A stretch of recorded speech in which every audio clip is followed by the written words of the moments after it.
If you are a final year undergraduate student, let me ask you a question.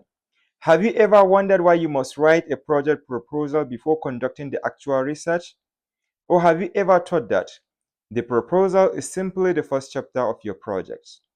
Before a student begins a research project, most universities require the submission or presentation and approval of a project proposal. The proposal serves as a research plan. It explains what the student intends to study, why the study is important, and how the research will be conducted. The proposal answers three important questions, including what problem are you investigating, why the study is necessary, and how will you carry out the research. Now, starting with the question, what is a project proposal? A project proposal is a formal academic document that outlines a proposed research study before the actual research begins. It is not the final project, but rather it provides a roadmap for the research and helps supervisors whether the proposed study is relevant, feasible, and scientifically sound. Why it is important? The project proposal helps students to clearly define their research problem, develop research objectives and questions, identify gaps in existing knowledge, plan appropriate research method, and receive feedback before the actual research begins. And most importantly, the project proposal ensures that student begins their research with clear direction. A very important point here is different institutions, faculties, and departments may have different format and guidelines for project proposal. Then for this reason, students should always follow the structure provided by their institution or department. The bigger picture. Think of a project proposal as the blueprint of a building. Before constructing a building, an architect first prepares a proposal. Similarly, before conducting research, a student prepares proposal, and a strong proposal lays the foundation for a successful final year project.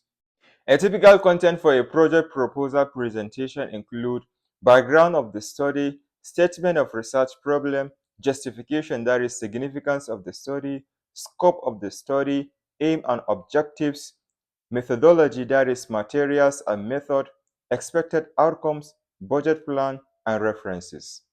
The background introduces the topic and provides relevant information needed to understand the research area. It explains what is already known about the subject and sets the context of the study.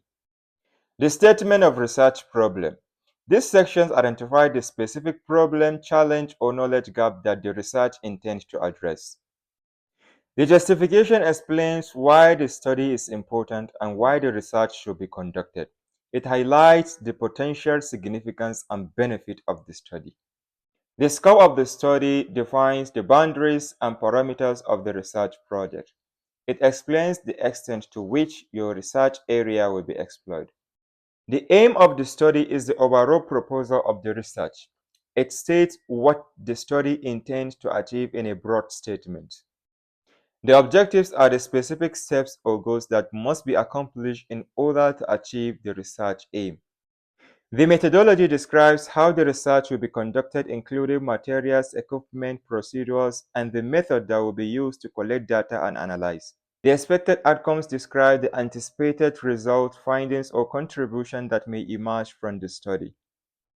The budget plan outlines the estimated costs required to carry out the research.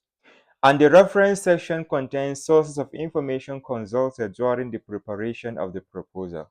A simple way for students to remember this is background is what we already know. Problem, what is the issue? Justification, why does it matter? Scope, what will the study cover and what are its boundaries? Aim, what you want to achieve. Objectives, what specific things will you do? Methodology, how will you do it? Expected outcomes, what you expect to find. Budget plan, how much will it cost? Reference, where did your information come from?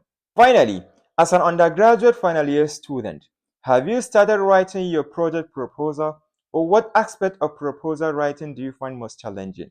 Drop your thoughts in the comment section. Let's learn together. Don't forget to follow, like, and share for more interesting videos on academic writing.